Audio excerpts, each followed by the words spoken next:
R Silent Channel. Please, Mr. Silent Channel. Please don't skip the ads. Kabanata 3211 Saan ako magiging mabangis? Gang Shuqing. Napakamboyant mo, maglakas loob na i-drive si Feijo dito. Sigaw ni Gang Shuyu kay Feijo. Haha, panganay na kapatid, sa pagkakataong ito Gong Shuqing Ligang, hayaan mo na lang siya. Ngumisi si Gong Shush. Para lang pumunta sa Zhangfeng Jansh, kunin ang isang tanga at bumalik, ano ang hirap? Humph, Gang Shuyu disdainfully. Bumukas ang pinto ng lumilipad na bangka, at napuno ng malakas na amoy ang hangin. Paano magkakaroon ng ganoon kalakas na amoy ng dugo? Hindi napigilan ng isang grupo ng mga Gangshu clansmen sa malapit na sumimangot. Malumanay na bumaba si Ye Fan mula sa lumilipad na bangka, sinulyapan ang lahat ng naroroon, at sa wakas ay napunta ang kanyang mga mata kay kapatid na Gangshu. Ikaw si Ye Guhan. Nasaan? Gang Shuqing. Napansin ni Gang Shuyo na may mali. Pakainin ang aso. Malamig na sabi ni Ye Fan. Sandaling natigilan si Kuya Gongsuo, bakit iba ang Tangang Young Master na ito sa nakita niya noon? Anong sabi mo? Baka patay na si Gang Shuqing. Ang isang grupo ng mga angkan ng Gangshu ay puno ng hindi paniniwala. Gong Shuyo. Gong Shush. Kayong dalawang baliw, nasaan ang pang-apat at pang-anim na miss? Nagmamadaling bumaba si Yeming sa oras na ito at galit na nagtanong. Ang mga walang pangalan na pon ay naglakas loob na tawagin ang ating mga kapatid sa kanilang mga pangalan. Ngumisi si Gang Shuche, may tao, patayin mo itong dalawang idiot na itinapon ang sarili sa lambat. Isang grupo ng mga angkan ng Gangshu ang ngumisi at nagtipon-tipon. Ngunit bago pa sila makalapit, biglang kumalat ang isang dragon mula kay Ye Fan. Nang mag-apoy ang gintong apoy sa mga mata, lumitaw ang multo ng kaluluwa ng dragon, at sinalanta ng maputlang gininto ang shockwave ang buong manyeg na talampas. 5-clawed golden dragon. Malaki ang pinagbago ng mga mukha ng mga Gangshu. Gustong tumawa ni Ye Fan, ngunit isa lamang itong 5 kuko na gintong dragon. Masyado bang exaggerated ang mga taong ito? But then again, hindi niya ito masyadong pinapansin kanina, mukhang hindi naman talaga gumagamit ng dugo ang clan dito. Dati sa Zhangfeng Jansh, ang mga miyembro ng White Tiger clan na ito ay tila hindi gaanong nilinang ang kanilang bloodline, at ang kanilang antas ng paggising ay katamtaman. Biglang lumabas sa mundo ang 7 makukulay na dragon. Para bang ang niebe ay itinuring na isang malawak na karagatan, umaatungal at lumulutang ng malaya sa Hansiang Pavilion. Hindi maganda. Ito ay ang 7 Dragons of Illusory Heart. Nagmamadaling kinuha ni Brother Gangshu ang kanyang cultivation sa Open Heaven Realm upang labanan ang paparating na epekto. Isang grupo ng mga angkan ng Gangshu ang nahuli at hindi nakayanan ang pagpatay sa mabangis na puwersang espiritual na kaluluwa ng dragon. Nang baligtarin ng 7 makukulay na dragon ang ilog at dagat, iilan lamang sa 10,000 monghe sa buong Hansiang Pavilion ang nakatayo. 12 ng mga cultivator sa Chaos Realm ang halos hindi lumaban sa 7 dragon na flash ni Ye Fan, ngunit lahat sila ay namutla. Dahil nag-aalala si Ye Fan tungkol sa pagtagas ng pagkakakilanlan, walang silbi na maghiwa-hiwalay. Kung hindi, ang karamihan sa mga tao sa eksena ay madudurog ang kanilang primordial spirit. Nagulat ang magkapatid na Gangshu at isang lalaking naka-purple. Tinutukan ni Ye Fan ang 3 taong ito. 3 lang ang Open Heaven Realm sa eksena. Malamang yung naka-purple ay galing sa Yuleng faction. Ikaw ba talaga si Ye Guhan? Hindi ba tanga si Ye Guhan sa yugto ng Foundation Establishment? Ang antas ng pagtatanim na ito ay nasa antas man lang ng pagbubukas ng langit, at nagising pa nga siya sa dugo ng 5 kuko na gintong dragon. Inihayag ni kapatid na Gangshu sa kanyang mga mata ang isang hitsura ng kakilakilabot na lumitaw. Talagang naramdaman ni Ye Fan na pagkatapos ng muling paglilinang, ang antas ng isang espiritong katawan ay aabot sa kaguluhan. Ngunit dahil isa siyang multi-spiritual body cultivation, ang kanyang cultivation base ay tila mas mataas kaysa sa ordinaryong kaitian.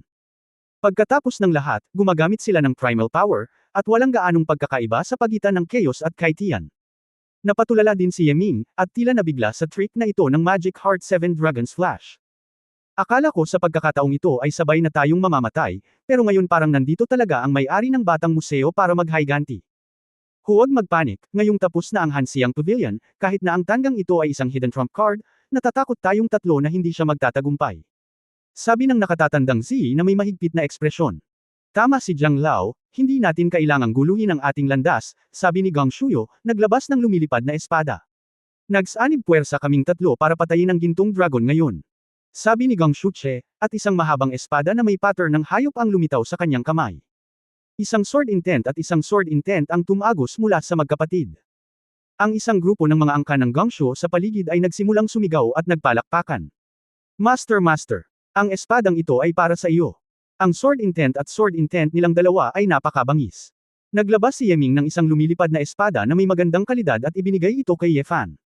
Ito ay Earth-level Sword Intent at Sword Intent, saan sila maaaring maging mabangis. Umiling si Ye Fan. Kung kinuha niya ang espada, baka na-expose siya ng hindi sinasadya. Ang laking tono. Natawa si Gang Shuyu sa galit, hayaan mo lang na matikman mo ang Sword Intent ko. Bago siya matapos magsalita, sinaksak ni Gang Shuyu ng espada si Ye Fan. Ang Sword Intent ay pinagsama sa orihinal na kapangyarihan upang makabuo ng wind blade na may maraming airflow. Isang espada ang tumusok, na para bang may libu-libong kutsilyo na magkasamang tumutusok kay Ye Fan. Para sa mga ordinaryong magsasaka, marahil ang layunin ng espada na ito ay medyo nagbabanta, pagkatapos ng lahat, pinahuhusay nito ang frontal lethality. Pero para kay Ye Fan, parang wala lang. Earth-level Sword Intent, ang pagbabago ay masyadong monotonous, at kulang ng ilang misteryo. Nakaramdam ng pagkabagot si Ye Fan at tumayo sa pwesto ng hindi gumagalaw. Guro ng library. Sigaw ni Ye Ming, hindi matapang na tingnan ito. Isang pulang gintong Dragon King na sibat ang nag-apoy mula sa kamay ni Ye Fan. Tulad ng tunay na apoy ng dragon, na-compress ito sa halos solidong estado. Walang pakialam si Ye Fan sa mga wind blades sa paligid niya, tumangay lang siya ng baril sa ulo ni Gang Shuyu. Ang malakas na lakas ng braso ay gumagawa ng random na stroke na ito, na may isang marahas na tunog ng pagbagsak sa hangin. Tulad ng isang kulog, isang anino ng baril ang gumuhit ng isang gintong pamaypay. Bang! Ang figure ni Gang Shuyu ay naging walang ulo na bangkay sa himpapawid. Kuya, si Gang Shuche at Jiang Lao ay natigilan. Hindi nila malinaw na nakita kung paano kumilos si Ye Fan. Mabilis na umatras si Gang Shuyu at ginamit ang kanyang cultivation upang muling hubugin ang kanyang katawan. Pagkatapos ng lahat, ito ay ang Kaitian Realm, at ang pagbawi ay medyo mabilis ng walang ulo. Ikaw, bakit mo napipigilan ang layunin ng espada ko? Kahit na ang isang 5-clawed Golden Dragon ay hindi dapat magkaroon ng ganoong katawan. Mapula ang mukha ni Gang Shuyu. Nalaman niya na talagang nilabanan ni Ye Fan ang kanyang Sword Intent, at walang mga galos sa kanyang katawan. Anong klaseng pervert na pangangatawan ito? Si Ye Fan ay masyadong tamad na sumagot, tumingin lamang sa kanyang braso ng may kasiyahan. Oo, mukhang tama ang ideya ko. Hindi nagmadali si Ye Fan na patayin ang lahat, gusto lang niyang gamitin ang mga ito para i-verify ang mga kamakailang resulta. Makikilala kita. Itinaas ni Gang Shuche ang kanyang kutsilyo sa oras na ito, at ang kanyang figure ay tumakbo. Sa sandaling lumapit siya kay Ye Fan, ang talam ay naging ulap ng usok. Wolf Poison Saber Intent. Wolf Howl. Napuno ng hangin ang sable intent ni Gang Shuche at naging makamandag na ambon. 12 ng mausok na makamandag na lobo ang nakapalibot at kinagat si Ye Fan. Tumawa si Ye Fan, ito pala ay isang makamandag na kutsilyo, matagal ko na itong nakita. Sayang lang at hindi man lang siya pinagbantaan ng masasamang trick na ito. Ang pulang Gold Dragon King Spear sa kanyang kamay ay direktang tumusok sa lupa. Bang! Gitling! Pumutok si Long Yan, naging haligi ng apoy, at umindayog. Sa isang iglap, ang mga nakal-alasong fog sword na ito ay ganap na sumangga. Nakaramdam si Gang Shuche ng tamis sa kanyang lalamunan, pasuray-suray na umatras ng 12 hakbang, at dumura ng isang subaw ng dugo. Ito ang unang pagkakataon na nakakita ako ng isang mahinang layunin ng espada.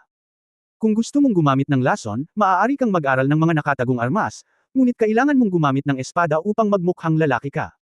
Walang imak na umiling si Ye Fan. Pulang-pula at puti ang mukha ni Gang Shuche, at sakal na sakal siya kaya hindi siya makapagsalita. Ang mga taong nakapaligid sa Gang Shu ay nagpakita ng hindi kapani-paniwalang mga ekspresyon. Sa kanilang isipan, ang mga walang talo na pampublikong talunan ay dumanas ng mga pag-urong, kaya napahiya. Sabay na kayo. Itinaas ni Ye Fan ang kanyang ulo at bahagyang nagsulat. Kabanata 3212 nasa akin ang mga kondisyon. Ano? Masyadong madaya. Nakaramdam ng insulto si Brother Gang Shu, at sa harap ng napakaraming clansmen, paano niya maibabalik ang kanyang mukha? Huwag maging impulsive. Pinigilan ni Jiang Lao ang dalawa sa gilid. Tingnan mong mabuti kung saan nakatayo ang lalaking ito. Si kapatid na Gang Shu ay tumingin ng malapitan, at ang kanyang dugo ay biglang nanlamig. Ang posisyon ni Ye Fan ay hindi gumagalaw kahit kalahating hakbang mula ngayon. Hindi kanya pinansin. Isa itong halimaw sa Kaitian Realm, at ang cultivation base at bloodline nito ay napakataas, kaya hindi ko ito kayang harapin. Pwede ba? Baka aminin na lang natin ang pagkatalo. Xiangguan. Walang gana na sabi ni Gang Shuyu. Matandang Jiang, pinatay namin ang kanyang buong pamilya, hindi niya tayo pababayaan. Kinakabahang sabi ni Gang Shuche. Huwag kalimutan, ang Diyos ng Dwemer na namamahala sa sect review, ay darating. Buong pagmamalaking sinabi ni Jiang Lao, kahit na may natitira pang maliit na halimaw sa Hansiang Pavilion, malalabanan pa ba niya si Dwemer? Kumunot ang noo ni Ye Fan at tinanong si Ye Ming sa tabi, ano ang ibig niyang sabihin? Hindi maganda. Kinakabahang sinabi ni Ye Ming, tapos na ang hamon ng sekta sa ibaba, at ipapadala ni Dwemer ang mga Diyos upang suriin ang mga resulta. Ngayong tapos na ang ating Hansiyang Pavilion, kung makikita ito ng Diyos Venerable, kung isa sa alang-alang ang komprehensibong lakas ng ibaba ng Agos, dapat nating protektahan ang publiko at mawala ang tribo. Ngumisi si Jiang Lao, ito ay isang maliit na bagay tulad mo, ito ay may katuturan pa rin. Kahit na ikaw Yeguhan ay hindi pangkaraniwan, ikaw ay isa lamang tao pagkatapos ng lahat. Kailangan ng mas mababang mga sekta ng sukat, hindi ka maaaring maging isang sekta ng mag-isa. Kung manggahas kang maging masama sa tribo ng Gangshu, lalabagan mo ang mga patakaran ng 8 gates at masisira ang interes ng Dweman.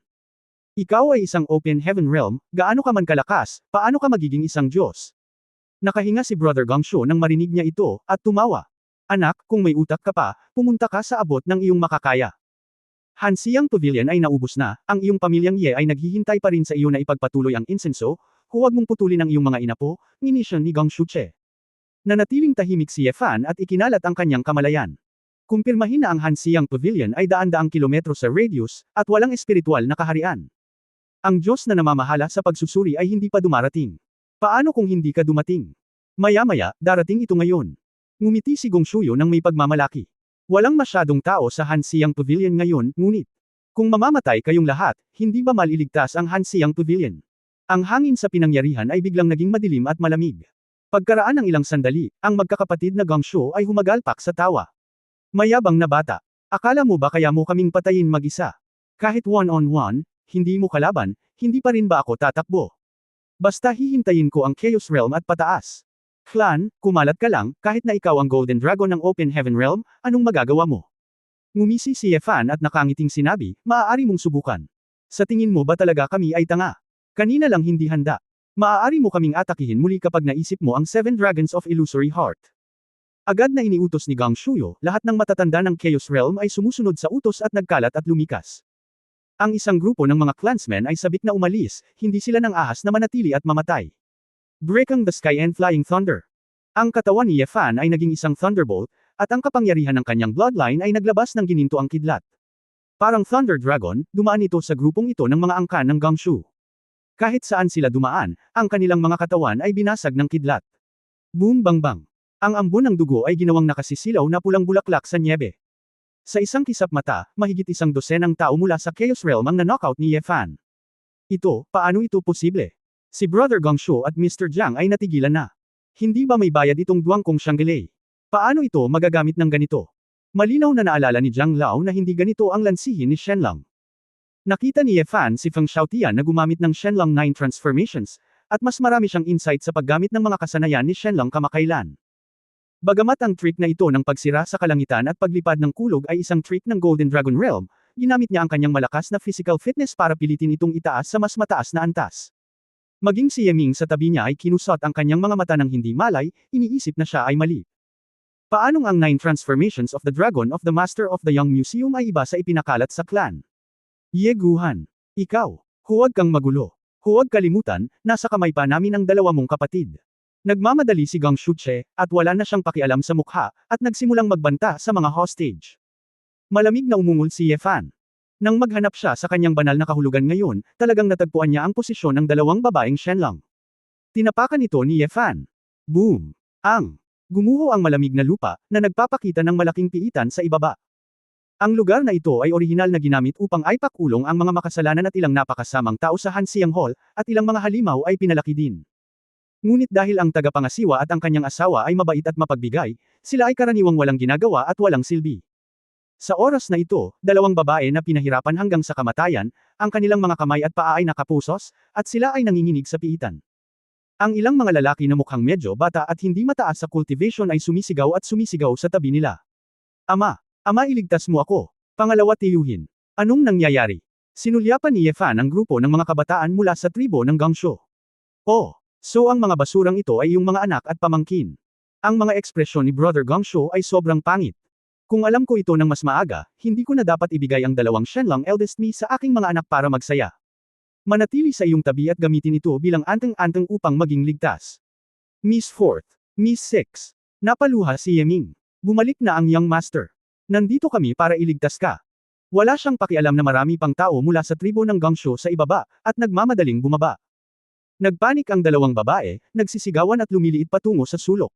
Huwag kang pumunta dito. Huwag kang pumunta dito. Huwag. Huwag mo akong hawakan. Wuho. Ang pangalawang anak na babae ay halatang masyadong pinasigla, at siya ay nawala ng malay sa sandaling ito. Lalong nanlamig ang mga mata ni Yefan. Siya rin mismo ang nagpalaki sa kanyang anak, at pinakaayaw sa ganitong uri ng pag-uugali. Mga kuko ng dragon. Ilang dragon flaming claws ang direktang humawak sa 12 ng mga kabataan mula sa piitan. Ang mga kabataang ito ay sinunog ng apoy ng dragon, at ang sakit ay napakasakit. Ama, tulong. Ayoko pang mamatay. Ang pinakamataas na antas ng cultivation ng mga kabataang ito ay hanggang langit, kaya hindi nila kayang tiisin ang longyan ni Yefan. Patuloy ang pag-iyak at hiyawan. Sa maikling panahon, ang katawan ay nagsimulang maging coke sa maraming dami.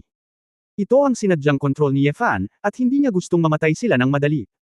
Huwag mong sasaktan ang anak ko.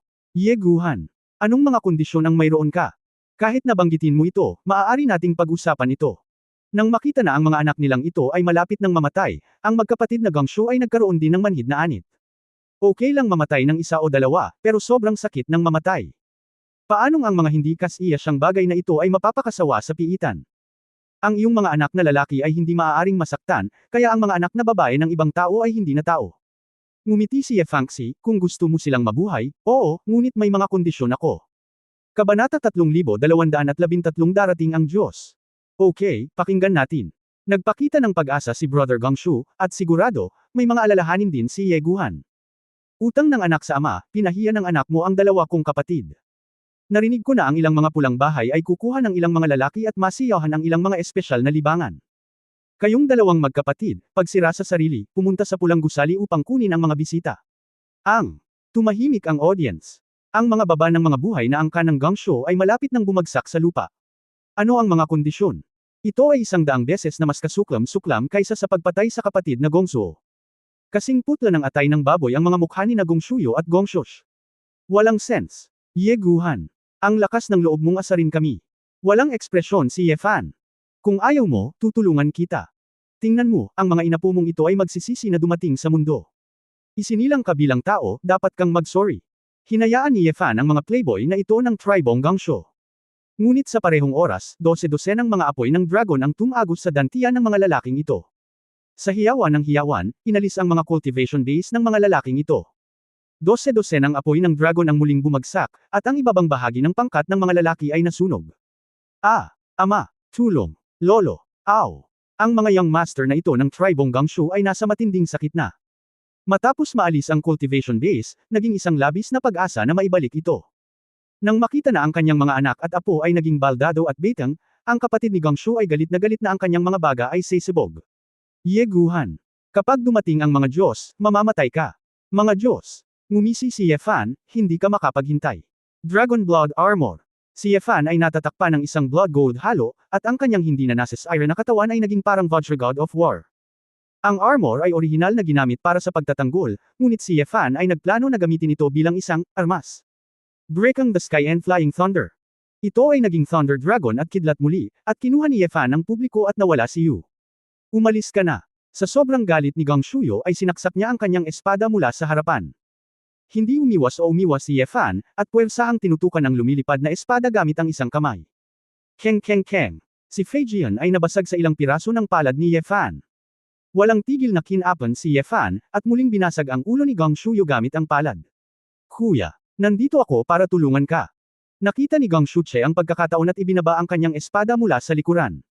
Nagbackhand si Yefan at direktang sinalo ang talim gamit ang kanyang palad. Keng, sa isang tunog. Ang mahabang kutsilyo ng spirit level ay dinurog ni Yefan. Paano ito posible? Nang inag ang kaluluwa ni Gangshuche, nabaluktot ang mukha sa takot. Lumingon si Yefan at sinampal ng sampal ang ulo ni Gangshuche. Nang makita ito, nagkunwaring tumakbo si Jiang Lao. Baliw. Naghihintay ka na haharapin ka ng mga Diyos. Magaling si Jiang Lao sa body technique. Sa sandaling lumingon siya, ginamit niya ang paraan ng pagliit ng lupa sa 1 pulgada. Sa isang kisap mata, 12 ng milya na ang layo nito.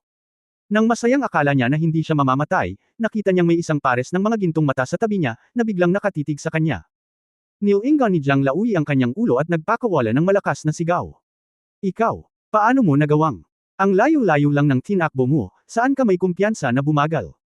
Ginamit ni Yefan ang kanyang mga pakpak ng dragon, kasama si Duangkong Shangalei, double acceleration, at ang kanyang figure ay parang isang gintong guhit. Parang laser, naabutan niya si Jiang Lao sa isang iglap. Ang puso ni Jiang Lao ay malapit ng tumalon.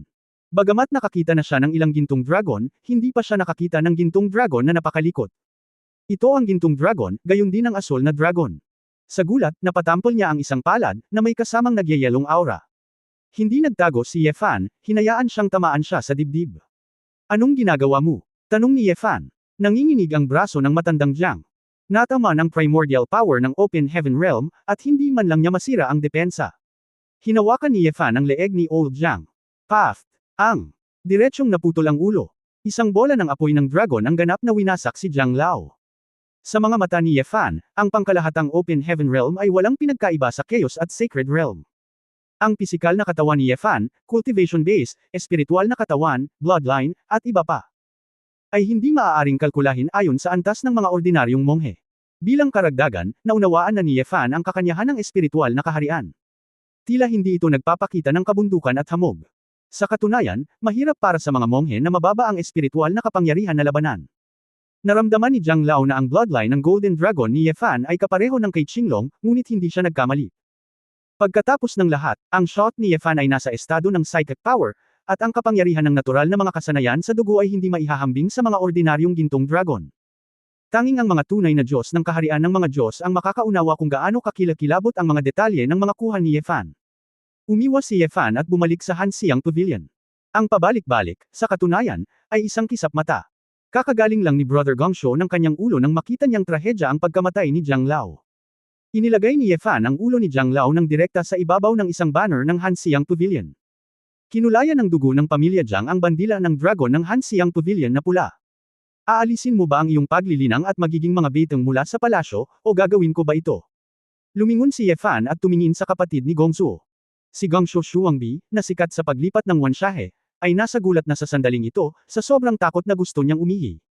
Ako, gawin natin ang sarili natin. Nagkatinginan si Brother Gongsuo, at nagsimulang magplanong alisin ang kanyang cultivation. Biglaan, sabay na bumulaga ang dalawa. Mula sa dalawang direksyon, salakayin si Ye Fan. Alam ito ni Ye Fan sa mahabang panahon at tumayo siya sa pwesto. Illusory prison. Ang kaluluwa ng dragon ay lumipad palabas, naging daan-daang gintong sinag ng liwanag, natipon sa isang hola, at direktang ikinulong ang dalawang magkapatid sa himpapawid. Parang understatement, pero napakabilis na hindi makatakas ang magkapatid. Si kapatid na Gongsho ay pinasigla ng espiritual na kapangyarihan ng kaluluwa ng dragon, na sumisigaw sa sakit at sumisigaw. Ang mga nakaligtas na angkan ng tribo ng Gongsho ay tumingin sa kaunos-lunos na kalagayan ng patriarch at magkakapatid, lahat ay nakaharap sa abo. Inihagis ni Ye Fan ang dalawang Dragon Spear Kings at agad na tinusok ang kanilang dantian. Hindi lamang iyon, kundi pati na rin ang malubhang pinsala sa ilang malalaking acupoints at mga kasulatan sa kanilang dalawa. Sa ganitong paraan, maliban na lang kung may kayamanang tulad ng Ankh, imposible na silang dalawa ang maglinang sa buhay na ito. Ikaw Ming, Young Master. Tuwang-tuwang tumakbo si Ye Ming, nangingilid ang mga luha sa kanyang mga mata. Paano niya naisip na ang kanyang sariling Young Master ay may ganoong lakas? Kung kanina pa tinawagan ng matandang may-ari at ng kanyang asawa ang batang may-ari, paano mangyayari ang ganitong trahedya? Ipadala sila at ang mga betang na iyon sa Red Mansions at ibenta sila ng mura. Sa tingin ko, kung kukuha ng mga bisita si Gongsho Shuangbi, dapat maraming tao ang gustong subukan ito. Nanlamig si Ye Ming. Ngunit nang maisip niya kung paano tinatrato ng mga taong ito ang dalawang babae, naiintindihan niya ang mga aksyon ni Ye Fan. Patayin sila, napakamura nito para sa kanila. Huwag! Huwag! Young Master Ye, iligtas mo ang iyong buhay. Iligtas ang iyong buhay. Patayin mo ako. Patayin mo ako. Inisip ni Brother Gongsho ang susunod na mangyayari at gusto niyang magpakamatay. Gayunpaman, para sa 2 taong inalis, napakahirap na magpakamatay. Nang makitang ang ilan sa mga natitirang monghe ng Gongsho ay gustong tumakas, si Ye Fan ay direktang tumawag ng isang malaking bilang ng mga bowl ang kidlat sa kalangitan. Dragon Blast Star. Sa mga pagsabog ng mga kulog, ang mga labi ng angkan ng Gongsho ay tinadtad lahat ng lumilipad na abo. Natigilan sandali si Ye Ming bago nagtanong, guro ng silid aklatan. Kung gayon, ano ang dapat nating gawin kapag ang mga Diyos ay susunod na dumating? Kabanata 3214 na paboran mo ako. Mapaglarong ngumiti si Ye Fan. Huwag kang mag-alala, haharapin ko ito. Maaari mo munang ipadala ang mga taong ito sa Red House. Tandaan, dapat mong ayusin ito ng maayos. Kung walang mga bisita, hanapin sila ng ilang mga bisita na tatangkilikin. Ngumiti ng mapait si Ye Ming, matapat siyang tao, at hindi ko talaga gusto ang ganoong klaseng lugar. Ngunit upang mailabas ang kanyang galit sa Hanxiang Pavilion, handa siyang pumunta. By the way, may iba pa ba tayong clanmen na nabubuhay sa pamilya Ye? Mayroon pa ring ilan sa kanila, ngunit lahat sila ay malayo, at marami ay maliliit na tribo na ngayon. Ito ay karaniwang mga inapo ng mga kabataang babae na nagpakasal. Kahit na miyembro din siya ng aming pamilyang Shenlong, pero, kung tutuusin, wala na siyang apelyido na Ye. Hindi bale, hayaan mo silang magtipon, mas mabuti na makita nila, na wala ng dobleng pader ang publiko sa pulang gusali. Sabihin sa kanila na ang Hansiang Pavilion ay nanalo, at ang mga lalaki sa Red Building ay bakal na patunay. Kapag handa na ang lahat, makipag-ugnayan sa akin kay Jade Talisman. Isa-isa silang ipinaliwanag ni Ye Fan. Oo. Matapos kunin ni Yeming ang order, tumingin siya ng malalim sa direksyon ng piitan at bumantong hininga. Pero wala siyang sinabi. Pinaandar niya ang lumilipad na bangka at pinaalis ang isang grupo ng mga basura mula sa pamilyang Gangsho. Pinaikit ni Ye Fan ang kanyang mga mata at pumunta sa piitan. Dragon Eye. Pinilit ni Ye Fan na huminahon ang dalawang babae gamit ang kanyang mental power. Anong pangalan mo? Oo Yuhan. Ikaw Yaksan. Sige, matulog ka muna. Matapos isulat ni Ye Fan ang mga pangalan ng dalawa, hinayaan niyang matulog muna ang dalawang babae. Ang dalawang anak na babae ay labis na pinasigla, at ang buhay ay mas mabuti kaysa sa kamatayan. Matapos maaliw sa sandaling ito, mabilis siyang nakatulog. Binalot sila ni Ye Fan ng mga damit at pinapasok sila sa kwarto para mahiga. Nakatingin sa dalawang magagandang babae, napabuntong hininga si Ye Fan. Pareho sa dalawang babaeng ito ay longevity cultivation base, at maaari rin silang mababa ang cultivation base, kaya hindi pa sila nag-asawa.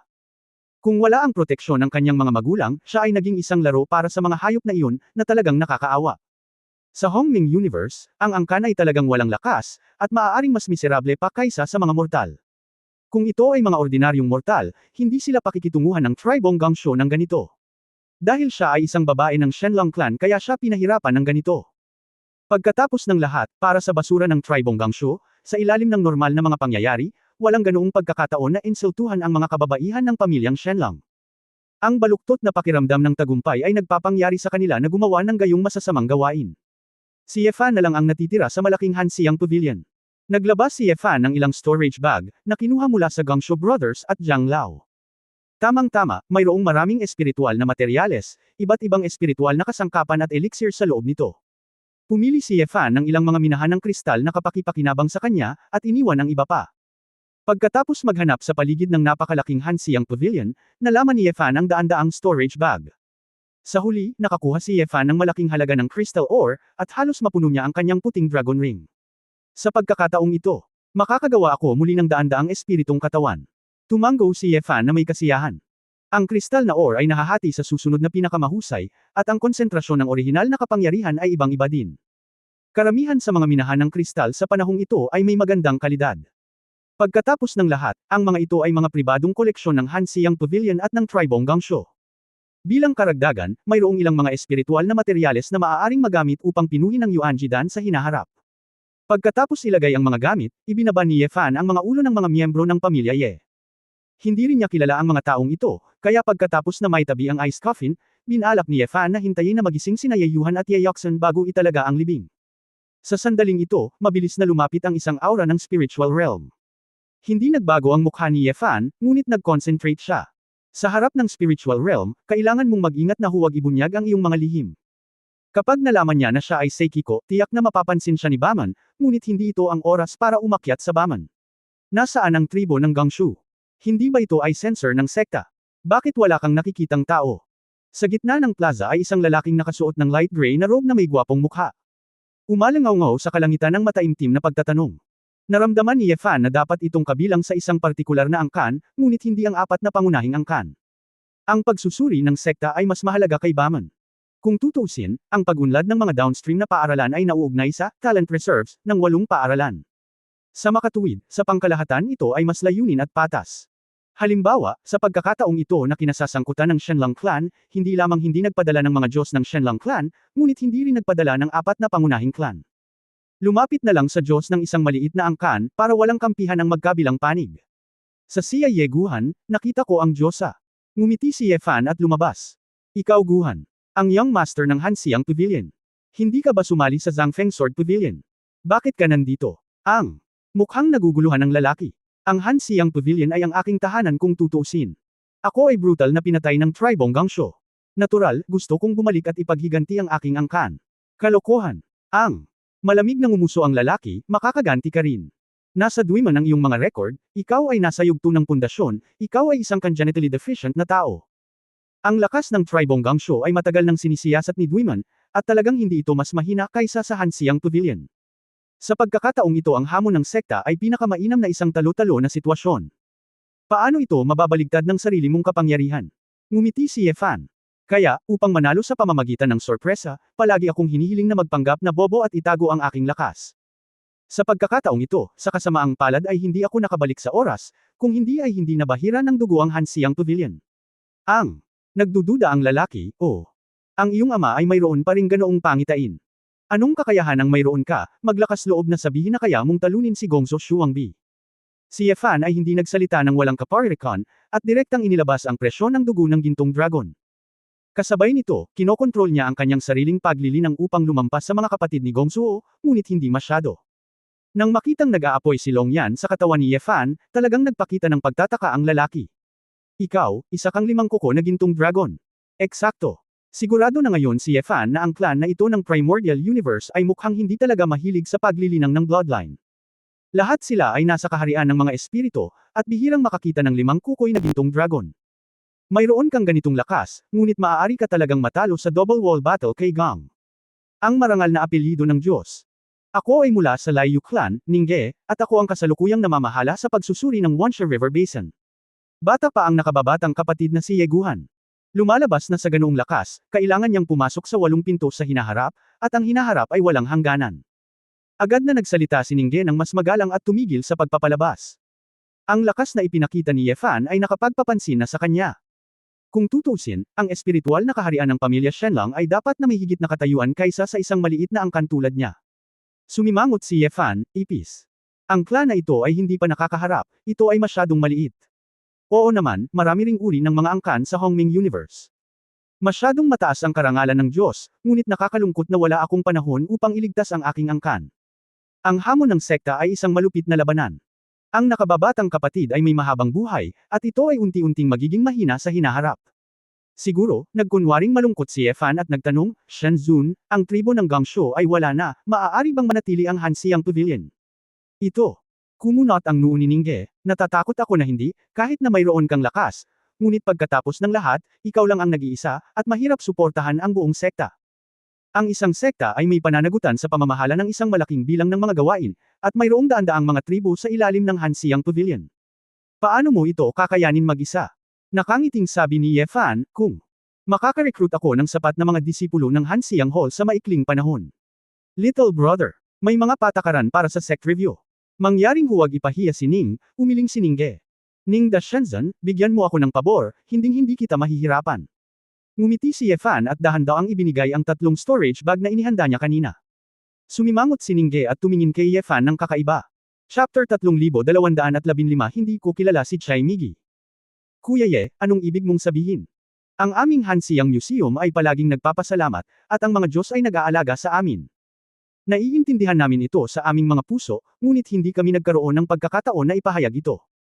Ito ay isang maliit na lokal na produkto, mangyaring tanggapin ang Ningda Shenzhen, kung hindi ay maaawa ako dito. Hindi napigilan ni Yefan na ilagay ang 3 storage bag sa mga braso ni Ningge. Ang mga bagay na ito ay iniwan lahat ni Yefan, pumili ng ilan sa mga ito, at inilagay ang mga ito sa 3 bag. Ngunit gayunpaman, ito ay isang malaking halaga ng mga materyales sa pagtatanim na nakolekta ng tribo ng Gangshu, at ito ay ibinebenta sa cultivators market, na maaaring ipagpalit ng maraming kristal na ore. Si Yefan ay masyadong tamad na magbenta ng mga bagay, kaya itinuring niya ang mga ito bilang mga regalo. Bagamat mahal si Ningge bilang Diyos ng Duiman, ang 8 malalakas ay parang ulap. Ang isang Diyos na may pananagutan para sa downstream na pagsusuri ay, para sabihin ito ng tahasan, isang grassroots errand. Ang ganitong uri ng tao ay talagang nakatira sa Duiman, iginagalang sa ibabang bahagi, at alappears lamang sa itaas. Nang makitang magalang si Ningge sa kanya, halos sigurado si Yefan sa kanyang puso na hindi masyadong mataas ang katayuan ng taong ito. Hindi mataas ang status, siguradong hindi magiging maganda ang araw na iyon, palaging may mali, kakalipat ko lang dito, bakit ko inalagaan? God Venerable. Pinutol ni Yefan ang tanong ni Ningge at nakangiting sinabi, buksan tingnan mo, hindi pa huli ang lahat. Binuksan ni Ningge ang storage bag. Sa sandaling iyon, natigilan si Ninggo. Ito, para sa akin ba lahat? Mag-ingat ka, tanggapin mo ito. Napalunok si Ningge, natatakot ako na hindi ito naaayon sa etiketa. Ang mga materyales para sa pag-aalay ay kailangang ibalik sa pintuan, at pagkatapos kagalang-galang na Diyos, ito ay isang maliit na pribadong regalo. Paano ito maituturing na mga materyales para sa pag-aalok ng mga materyales? At saka, walang tao sa Hansiyang Pavilion na ito, ang bagay na ito ay alam ng langit at lupa, alam mo at alam ko. Dueman blame, you and I can't escape the relationship, I won't talk nonsense. Sinusunod ni Yefan ang mabuting tukso. Naisip ito ni Ningge, ganito talaga, walang tao ngayon, at hindi siya nag-aalala tungkol sa pagtagas. Kung gayon, nagpasalamat si Ningmo kay kapatid na Guhan. Ngumiti si Ningge at itinago ito, sa kabamantong hininga. Brother, wala kang alam, kahit na ang upper reach ay halos kontrolin ng karamihan sa mga high-level na materyales sa Hongming Universe. Ngunit ang itaas na bahagi ng 8 gate, Crouching Tiger, Hidden Dragon, ang malalakas ay parang kagubatan. Ang bawat halimaw, hindi ko alam kung ilang panahon na ang nabuhay nila, hindi pa banggitin ang mga kasanayan sa pangangibabaw, ang cultivation base ay sadyang mas malakas. Tayong mga ordinaryong monghe sa espiritual na kaharian ay walang pinagkaiba sa mga langgam sa kanilang mga mata. Ang susi ay ang mga matatandang ito, sa bawat maliit na pagpapabuti sa lakas, ang mga mapagkukunan na gagamitin ay napakalaki. Tayong mga kakapasok pa lang at walang gaanong oras ay mabagal lang umakyat, at mahirap din ang buhay. To tell you the truth, palagi akong inililibing ng kasama kong Daoist. Isang marangal na Diyos sa kaharian ng mga espiritu, hindi man lang ako makapagbigay ng sapat na materyales sa pagsasanay para sa sarili kong mga anak na lalaki at babae. Sabihin mo sa akin, wala akong background, walang background, walang background. Mayroon lamang 100 ang mga tao mula sa parehong angkan sa 8 sekta, at sila ay nakakalat sa iba't ibang mga sekta. Bakit ka nakikipagtalo sa iba? Naramdaman ni Ningge na siya ay nasa parehong bangka ni Yefan, at nagsimulang magsuka. Pinigilan ni Yefan ang kanyang ngiti at tinapik si Ningge sa balikat. Naiintindihan ko na ang bawat pamilya ay may mahirap bigkasan na kasulatan, ngunit hindi ko alam kung gaano kamahal ang panggatong kapag wala ako sa bahay.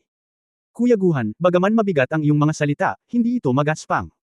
Ang mga ordinaryong tao ay may mga problema ng mga mortal, at ang ating mga Diyos ay may kanilang mga problema. Iyon ang dahilan. Tumanggo si Yefan, isang paraan ng paglilinang, hindi kung susulong ka, outrace ka, ganoon din ba sa Shangbaman? Hindi ba? Kung papasok ka sa Shangbaman, kung hindi ka magtatrabaho ng gusto, itatalaga ka sa frontline pioneering battle. Sinasabi na siya ay isang commander, namumuno sa isang hukbo ng milyon-milyon at 10-10 milyon sa bawat pagliko upang buksan ang kaparangan. Ngunit paano ang tungkol sa katotohanan? Ito. Mukhang isang magandang tanawin, ngunit hindi ba ito ay isang cannon fodder? Ang karamihan sa mga mapagkukunan na binawi ay ang mga nagparangalan sa 8 nasa gitnang ranggo ng mga bigwig, at hindi namin ito turn. Sa hindi sinasadya, ang ilang na iyon ay may ilang makapangyarihang espiritual na kaharian paminsan-minsan, pati na rin ang pag-aalala sa buhay. Tulad ng huling pagkakataon na nagpayunir ako sa ilang, nabalitaan kong nakatagpo ako ng 6 na Robbery Blue Dragon sa espiritual na kaharian. Mabuting tao. Bihira ang Qinglong. 6 na kapigatian. Hindi ko talaga alam kung paano pinahintulutan ng lalaki sa ligaw na mundo ang asul na dragon na iyon na lumaki sa 6 na kapigatian. Kung umabot ito sa 8 kapigatian, ito ay isang pag-iral na hindi maaaring patayin. Napakadelikado. Mapait na ngumiti si Yefan, oo, ang 8 Tribulation ay medyo kasuklam-suklam. Sinubukan niya ang kanyang makakaya upang talunin si Yekyun, ngunit hindi niya kayang patayin si Yekyun, maaari lamang niyang putulin ang kanyang katawan, at nagalit siya kapag naiisip niya iyon. Noong mga oras na iyon, ang aking mga kasamahan, nang makita nila na ang 6 na nakawan na si Qinglong, hindi sila nang ahas na gumalaw, hindi ba sila umakyat sa kamatayan? Isang kasamahan, talagang gamaan ang loob ko. Napuno ng emosyon si Ningge. Tanong ni Yefan, sa napakahabang kasaysayan ng Hongming Universe, bihira ba ang 6 Tribulations Asher Dragon sa upstream na 8 gate? Nagtataka si Ningge, Kuya Guhan, kabilang ka sa pamilya Shenlong, bakit mo pa ako tinatanong ng ganyan? Ako, walang gaanong sinasabi sa akin ng pamilya ko. Nakikita ko. Hindi masyadong inisip ito ni Ningge at sinabing, huwag magsalita tungkol sa 6 na pagnanakaw, napakabihirang din ng Qinglong. Kahit sa Duiman, hindi ko pa nakita si Qinglong. Narinig ko na may Qinglong sa pintuan, ngunit matagal na itong hindi nagpapakita, hindi ko alam. Patay o hindi. Kung tutusin, ang Qinglong ay hindi pa umabot sa 8 kapigatian. Kahit na hindi ang kabiguan ng Qinglong Tribulation na mamatay, marami sa kanila ang papatayin sa pamamagitan ng pagsasabwatan, at sila ay mamamatay ng tahimik. Hindi ako mahilig mag-cultivate ng bloodlines. Dahil sa pagkakaroon ng Asher Dragon Tribulation, maraming tao ang ayaw makipagsapalaran. Doon ay hindi gaanong mga gintong dragon, at normal para sa mga Qing dragon na bihira. Nagtaka si Yefan, dahil ba sa panganib na hindi ka nagsasanay ng bloodline? Napakakapakipakinabang ng bloodline. Likas na kapaki-pakinabang ang paglilinang sa Jinlong, ngunit gaano karaming tao ang makakagawa nito. Higit pa rito, ang bloodline ng Shenlong, ang unang ilang ang mga yugto ay masyadong mahina. Isipin mo na lang, inabot ka ng ilang dekada, kahit na mayroon kang mahusay na kakayahan, upang linangin ang isang dragon ng apoy, o kahit isang gintong dragon. Gayunpaman, ang iyong cultivation base ay bumagsak, at ito ay mahabang buhay lamang. Ang isa pa sa parehong angkan, sa parehong oras, ay nilinang sa Duotian, at maging sa banal na lupain, sino ang mas malakas o mas mahina. Dapat mong malaman na mula pagkabata hanggang sa pagtanda, ang kompetisyon sa loob ng sekta, at maging ang 8 pagsusulit ay lahat ay nauugnay sa sariling katayuan. Katanyagan, material na kita. Kung sasali ka sa frontier battle, mas asama rin ang buhay mo, sino ang magpapatawa sa sarili nilang buhay. Ito ay dapat na ang madaling paraan, kaya pumunta sa alinmang paraan. Tumango si Ye Fan, iyon talaga ang katotohanan. Nagpatuloy si Ningge, mas mabuting gugulin ang oras na iyon sa paglinang at paghahangad ng espiritual na larangan, at mas mataas ang posibilidad na maging isang talento. Hindi ba talent at kapalaran ang bloodline? Mas tungkol sa swerte kaysa sa paglilinang. Ang icing lang sa cake. Higit pa rito, ang dragon na may malakas na linya ng dugo ay madalas na maging target ng pambabatikos. Sino ang nagsabi sa iyo na kapag naabot ng iyong asul na dragon ang 8 kalamidad, ang kaluluwa ng dragon ay hindi masisira? Kung hahayaan mong patuloy na dumami ang Qinglong, ano ang gagawin ng ibang mga angkan? Hindi ba pwede? Umupo at panoorin ang Shenlong clan na naging pinakamataas na Panginoon. Kabanata 3216 Hindi magandang tingnan. Napabuntong hininga si Ye Fan. Noong siya ay nasa Kyushu, ang angkan at ang angkan ng Shenlong ay takot lahat sa hitsura ni Qinglong. Sa hindi inaasahang pagkakataon, mas malala pa ang sitwasyon sa Hongmeng. Ang masama ay masama, ang kaluluwa ng dragon mula sa 8 pagnanakaw na si Qinglong ay walang kamatayan, na labis na umaakit ng puot. Mula sa pananaw ng ibang mga angkan, o kahit na mga ordinaryong tao na monghe, talagang kailangan na patayin ang mga bloodline powerhouses ng Shenlong.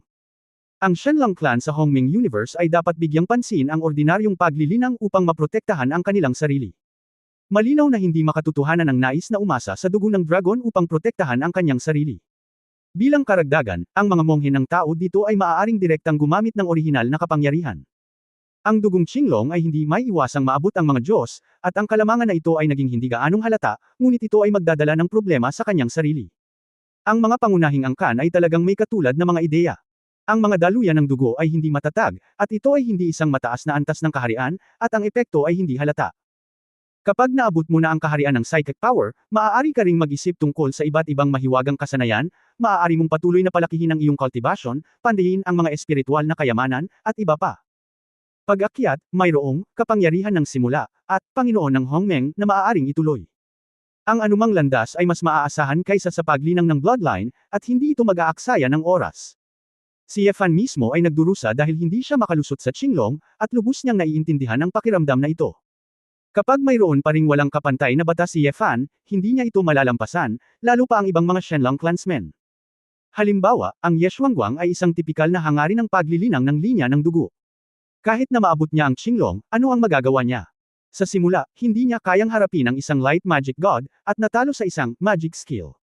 Ang mga gastos at panganib sa pagsasanay ng Qinglong ay masyadong mataas, ngunit ang maagang pagbabalik ay hindi katimbang.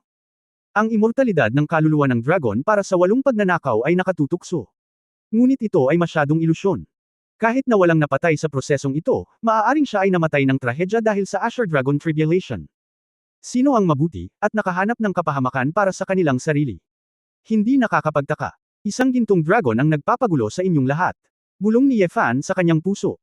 Kung ito ay nasa panig ng Kyushu, ang angkan ay maaari ring maglinang ng may primitive na kapangyarihan mula sa murang edad, at tinatayang ang bilang ng mga asol na dragon ay bababa din ng husto.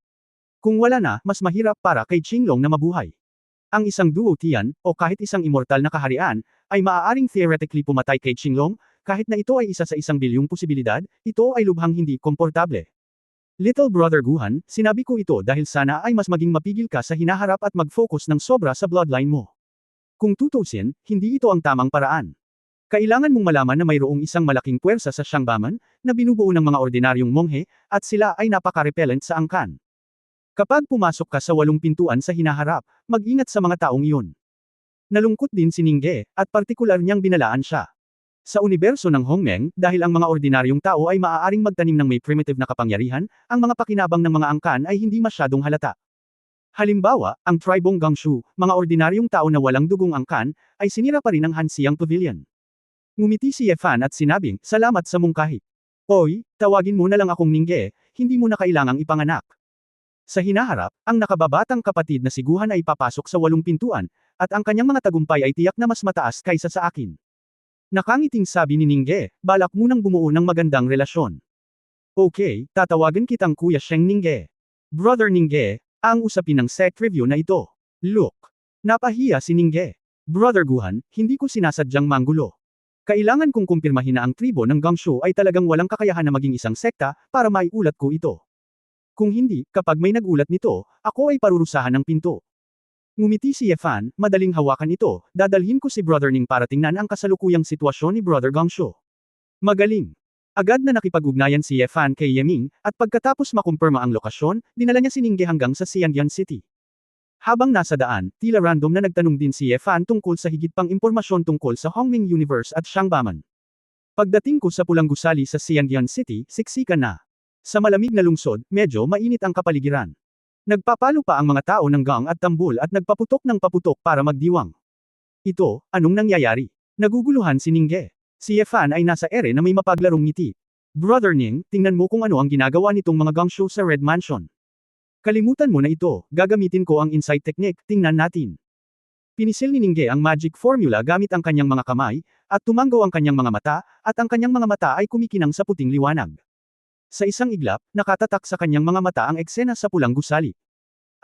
Si Ningge raw ay isang 10,000 taong gulang na cultivation base, at hindi niya ito mahawakan sa isang iglap. Mabilis na bawiin ang magic formula at ipikit ang iyong mga mata. Ang pangit tingnan.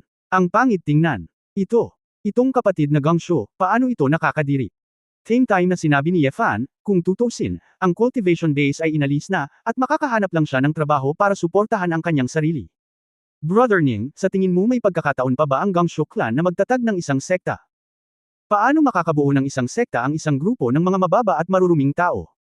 Umiling si Ningge at sinabing, magsusumbong ako sa Dwiman, at ang angkan ng Gangshu ay maaaring alisin sa pangalan. Lahat ng mga tao sa ibaba niya ay ipinatapon at naging mga mortal. Gayunpaman, kung nais ng Hansiang Pavilion na panatilihin ito, hindi sapat na umasa lamang kay Brother Guhan. Binati ni Yefan si Yeming. Hindi nagtagal, dumating si Yeming mula sa Xiangyang City kasama ang daan-daang lalaki at babae. Kilalanin ang mga Diyos. Ang Young Master. Natigilan si Ningge, ito ay. Brother Ning, ito ang mga anak na babae at ang kanilang mga inapo na ikinasal mula sa Hansiang Pavilion. Bagaman wala silang apelyido na Ye, miyembro din sila ng aming pamilyang Shenlang. Bukod dito, maraming tao ang susunod sa Hansiang Pavilion. Sila ay sumang-ayon na ang mga susunod na henerasyon ay papalitan ng apelyido ng Ye, upang ito ay katumbas ng pamilya Ye ng Hansiang Pavilion, na maaaring magpatuloy. Lumiwanag ang mga mata ni Ningge, lumalabas na talagang isang malaking tukso ang direktang magbago mula sa isang tribo patungo sa isang sekta. Brother Lone Han, isa ka talagang master strategist, mapapanatili mo talaga ang Hansiang Pavilion sa ganitong paraan. Pagkatapos ay pumunta sa Dwiman upang iulat ang sitwasyon dito, Hansiang Pavilion. Patuloy na maging isa sa mga sekta ng Wanshahe. Si Yeming at ang isang grupo ng Shenlong clansmen ay labis na nasasabik. Sa katunayan, para sa mga miyembro ng pamilyang Ye na ikinasal, kung wala na ang Hansiang Pavilion, magiging mahirap ang kanilang buhay. Ngayon, ang Hansiang Pavilion ay napanatili, at maaari silang maging miyembro muli ng sekta, na siyang pinakamalaking sorpresa. Salamat Kuya Ning, see you in the future. May period mamaya. Pagkatapos paalisin si Ningge, ngumiti si Yefan kay Yeming at sa iba pa. Okay, mula ngayon, ikaw na ang baalang protektahan ng Hansiang Pavilion. Si Yeming at ang isang grupo ng mga angkan ay sunod-sunod na lumuhod. Mangyaring kunin ang posisyon ng may-ari ng museo. May mga alon ng mga petisyon, sunod-sunod na alon. Maging ang ilang mga tao sa Xiangyang City ay dumating upang magsaya at sumigaw. Ang mag-asawang Han Xiangguan ay talagang nanalo sa puso ng mga tao noon, at kahit sa pagkakataong ito ay narinig ng lahat na bumalik si Ye Guhan at tinalo ang tribong Gangshu, at lahat sila ay pinalakpakan ito. Natigilan si Ye Fan, gusto ng mga lalaking ito na siya ang may-ari ng museo. Sayang naman at hindi ko naman sinasadyang gawin iyon. Gayunpaman, walang silbi na sabihin iyon ngayon. Bumalik ka muna sa Hansiang Pavilion.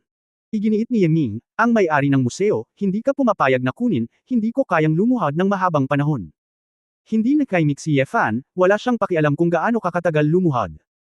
Ngunit pagkatapos ng pag-iisip tungkol dito, naramdaman ni Yefan na hindi na kailangang mag-aksaya ng oras sa kanila, at mayroon pa ring negosyong dapat gawin. Okay, pumayag ako. Si Yeming at ang iba pa ay tuwang-tuwa, kaya tumayo sila at bumalik kasama si Ye Fan. Muli, nakarating ako sa pangunahing bulwagan ng Hansiang Pavilion. May dalawang babae sa loob, na sumusugod sa labas ng ice coffin, umiiyak. Miss Fourth, Miss Six. Tuwang-tuwa si Yeming nang makitang gising ang dalawang babae.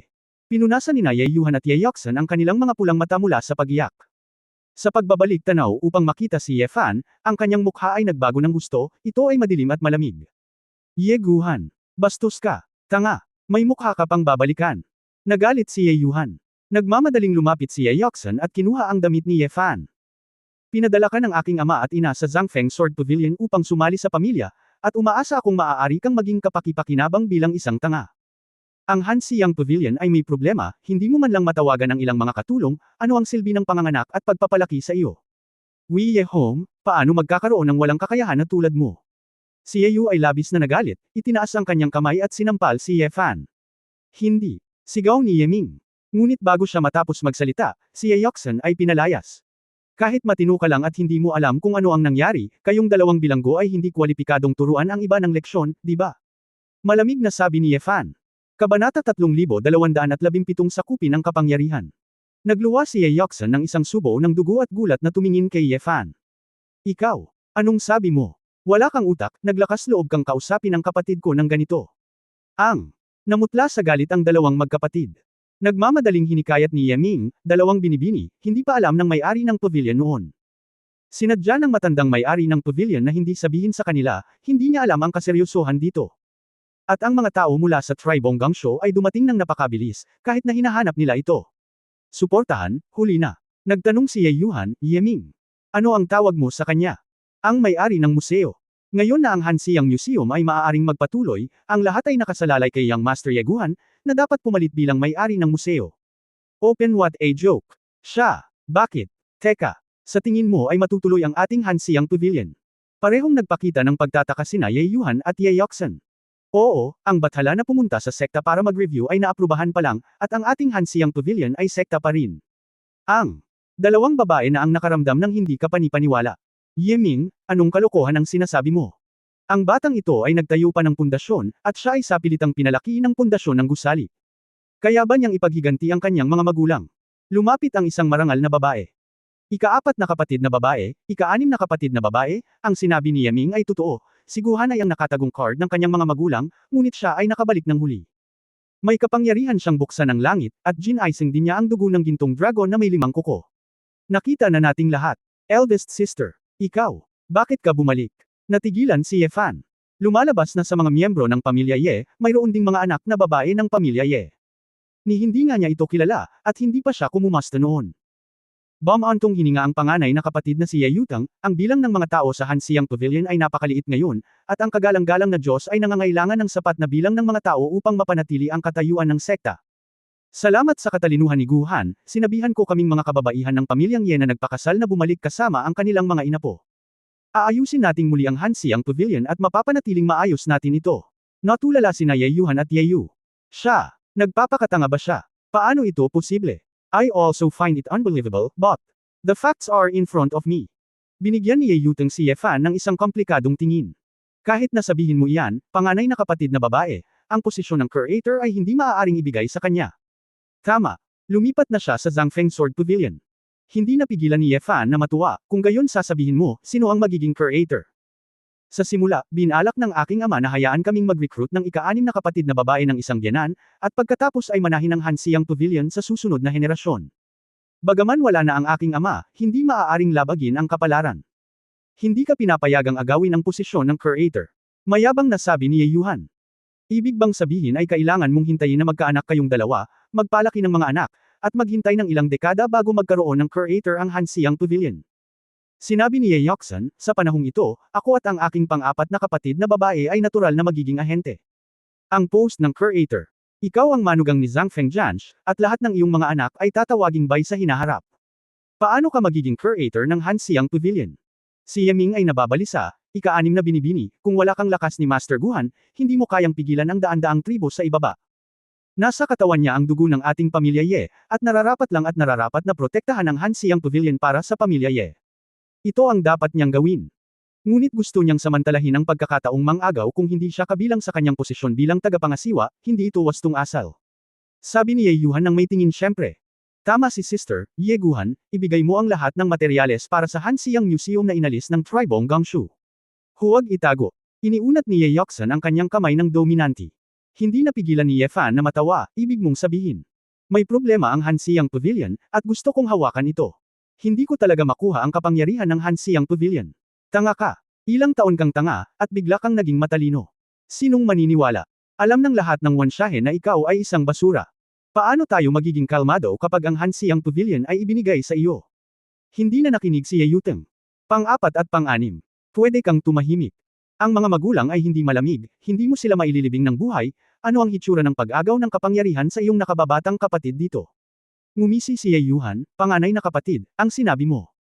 Noong ikaw ay sarili mo, hindi ba dahil sa pag-agaw ng kapangyarihan kaya pinilit ako ng aking ama na magpakasal ng maaga, at pakasalan ang maliit na tribo sa ibaba? Oo, ngayon outsider ka na rin, anong qualifications ang meron ka para kontrolin kami? Miyembro pa rin kami ng pamilya. Pagmamalaki ni Ye Yu.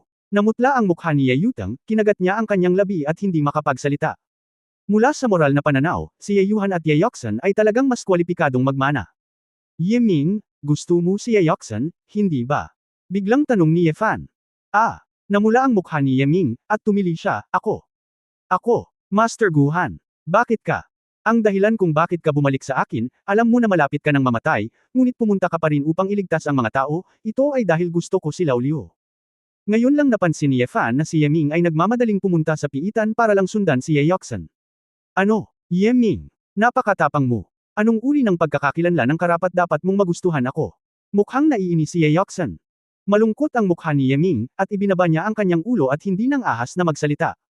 Ngumisi si Ye Fan, tumakbo si Ye Ming kay Zhang Fengjianj, binabaliwala ang panganib ng kanyang buhay at nagsumbong sa akin, para makabalik siya para iligtas ang buhay ninyong dalawa. Kayong dalawa, ibinigay ni Ye Ming ang iyong buhay, at dapat mong gawin ang anumang gawin mo para sa kanya. Tinatawag ko ang mga shot, Ye Yuhan at Ye Yoxan, mula ngayon, bilang kasambahay ni Ye Ming. Hayaan si Ye Ming na gawin ang lahat ng gusto mo. Ano? Nagkagulo ang buong pamilya Ye. Ibigay ang babae ng pangunahing pamilya sa side boy bilang isang katulong. Ye Guhan, nababaliw ka na ba? Kapatid mo kami, bakit mo ako niloloko? Umalis ka rito. Bumalik ka sa Zhangfeng Sword Pavilion. Galit na galit ang dalawang babae. Si Ye Ming ay nababalisa din, Master Guhan, hindi ito magagawa. Hindi ito magagawa. Bakit hindi ito magagawa?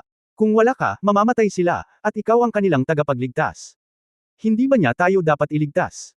Siya ay isang lingkod ng ating pamilya Ye. Malamig na sabi ni Ye Yuhan. Ako at ang aking kapatid na babae ay magre-recruit, hindi bababa sa mga talento ng pamilyang Shenlong sa itaas ng banal na kaharian. Ano si Ye Ming? Si Ye Yoxan ay mukhang nakakahiya. Haha. Tumawa si Ye Fan hanggang sa tumulo ang mga luha, naiintindihan ko kung bakit hindi pa kayo kasal, at sino ang kayang pakasalan kayo. Well, sa tingin mo ay mababa si Ye Mingxiu, tama ba? Pagkatapos ay hahayaan kitang sundan ang mga laban sa He. Bumagsak ang boses ni Ye Fan, at nagliwanag ang kanyang mga mata ng gintong apoy. Dragon Eye. Si Ye Yuhan at Ye Yoxan ay wala sa kontrol, at ang kanilang buong katawan ay na-tense. Mula ngayon, maaari kang maging maids na may kapayapaan ng isip. Napaisip si Ye Fan, at direktang hinarap ng dalawang babae ang kanilang dantian at sinampal sila. Ang dalawang babae ay nag-alis ng kanilang pagtatanim ng mag-isa, at malubhang napinsala ang kanilang dantian. Ang longevity cultivation base ay nawala, at ito ay naging isang mortal. Nagkaroon ng lahat ng uri ng hingal na tunog mula sa eksena. Napagtanto ng lahat na ang young master na ito na si Ye Guhan ay talagang hindi isang ordinaryong, walang awa. Kabanata 3218 Magbigay ng regalo. Ye Guhan. You dare. Ang dalawang batang babae ang napahagulgol at umiyak, naghihisteryosong sinusubukang magmadali upang labanan si Ye Fan. Ngunit isang alon ng kapangyarihan ng dragon ang nawala, at ang dalawang babae ay direktang, hamampas, at lumuhod sa lupa. Hindi mo alam kung ano ang iyong dinadakila, ano sa palagay mo? Hindi ka karapat-dapat na maging asawa ni Ye Ming, dahil maaaring mayroon ka ng binhi ng talunan sa iyong tiyan. Hiniling ko kay Ye Ming na isama ka. Binigyan na kita ng mukha, naiintindihan mo. Kinilig ang dalawang babae at takot na tumingin sa kanilang ibabang tiyan. Hindi na kayanan ni Ye Ming, at umakyat para tulungan si Ye Yoxan, Miss Six, huwag kang malungkot. Umalis ka na. Itinulak ni Ye Yoxan si Ye Ming, nakahiga sa lupa at umiiyak. Ang pang-4, ang pang-6, hindi na siguhan ang binyo-bully mo. Masyado na kayong malayo sa pagkakataong ito. Kung ikaw ay walang galang sa tagapangasiwa, ikaw ay mapaparusahan. Ngayon, si Yeming lang ang handang tumanggap sa iyo. Kaya mo itong gawin mismo. Payo ni Ye Yuteng. Nang marinig ito ng dalawang babae, saglit silang tumingin kay Yeming. Guhan, sa palagay ko ay masyadong malupit na hayaan ang iyong ika-4 at ika-6 na kapatid na babae na maging kasambahay habang buhay. Mas mabuting bigyan sila ng pagkakataon. Kung si Yeming ay pinaglilingkuran ng mabuti, papayagan silang maging asawa at asawa. Ano sa palagay mo? Hinampas siya ni Ye Yuteng ng stick at nagsimulang maglaman muli ng matatamis na petsa, tumulong sa pagsasabi ng magagandang bagay. Nang marinig ito ng magkapatid, nagkaroon ng kaunting pag-asa. Kung tutuusin, habang buhay na silang kasambahay, at mas mabuting mamatay na lang sila. Hanggat hindi sila naaayawan ni Yeming, natural na wala akong opinyon, sabi ni Yefan. Yuhan, Yoksan, naririnig mo ba? Paglingkuran mo si Yeming, siya ay isang dakilang bayani ng Hansiang Museum, at hindi siya pakikitunguhan ng direktor ng masama, sabi ni Ye Yuteng. Tumango ang dalawang magkapatid, nakatingin sa mga mata ni Yeming, parehong nanlambot ng husto. Miss, kaya mo yan. Ang boses ni Yefan Shenlang ay ipinadala kay Ye Yuteng. Anyway, magkadugo sila, and I still understand how to get along with them. Tumingin si Ye Yuteng kay Yefan na may kaunting malalim na kahulugan. Naramdaman ni Yefan na mukhang medyo masigasig ang panganay na kapatid na ito. Pagtingin niya sa mga mata niya, halatang may napansin siya. Gayunpaman, ang kailangan ni Yefan ngayon ay isang taong may utak at ilang prestihiyo sa pamilyang Ye. Si Ye Yuteng ay mayroong holy body cultivation base, at ang kanyang lakas ay hindi masama, kahit papaano sa grupong ito ng mga miyembro ng pamilya Ye, siya ang pinakamahusay na pagpipilian. Ate, sumama ka sa akin, may pag-uusapan ako sa iyo. Oo, ang may-ari. Dinala ni Yefan si Ye Yuteng sa isang tahimik na pag-aaral. Ito ang pag-aaral ng aking ama. Sa isang kisap mata, nagbabago ang mga bagay. Namula ang mga mata ni Ye Yuteng at malungkot siyang bumantong hininga. Kuya, ilan ang anak? Casual na tanong ni Yefan habang nakatingin sa ilang libro sa mesa habang nakaupo sa upuan. Ano? Natigilan si Ye Yuteng, naghinalang na mali ang kanyang narinig. I asked, ilan na ba ang anak ngayon? Ilan ang direct descendants? 2 anak na lalaki, 1 anak na babae, ang panganay na anak na lalaki at babae ay kasal, at mayroong 1 apo at 2 apo na babae. Ngumiti si Yefan, okay lang, kung gusto nila, pwede silang pumunta sa Hansiang Pavilion. Ang pangalawang anak na lalaki ay sumama sa akin, at ang iba pa, sasabihin ko sa kanila. Kakaibang sinabi ni Ye Yuteng, ang may-ari ng museo, pinuntahan mo ako. Itanong mo lang ito. Kakaibang ngumiti si Yefan, alam ko, marami kang tanong tungkol sa akin. Iniisip mo ba, itong si Ye Guhan ba ay talagang tanga kong kapatid? Guhan, ano bang pinagsasasabi mo? Pinaghiganti mo ang mga magulang mo, syempre kapatid ko yon. Sinubukan ni Ye Yuteng ang kanyang makakaya upang manatiling kalmado. Hindi ko alam kung bakit, halatang nakangiti itong, utu-utu na nakababatang kapatid, na nasa harapan niya, pero napakalaking invisible pressure. May nangyari nga sa akin, pero sana huwag ka nang magtanong pa, ate. 2 bagay lang ang kailangan mong malaman. Nagliwanag ang mga daliri ni Yefan sa apoy ng dragon. Una, miyembro ako ng pamilyang Ye ng pamilya Shenlang. Pangalawa, kailangan ako ng pamilya Ye ng Hansiang Pavilion, at maging ikaw at ang iyong mga inapo. Namilog ang mga mata ni Ye Yuteng, at mabilis siyang lumuhad sa lupa. Ye Yuteng, gawin mo ang iyong makakaya upang suportahan ang may-ari ng museo. Hindi ako nangangahas na maghinala.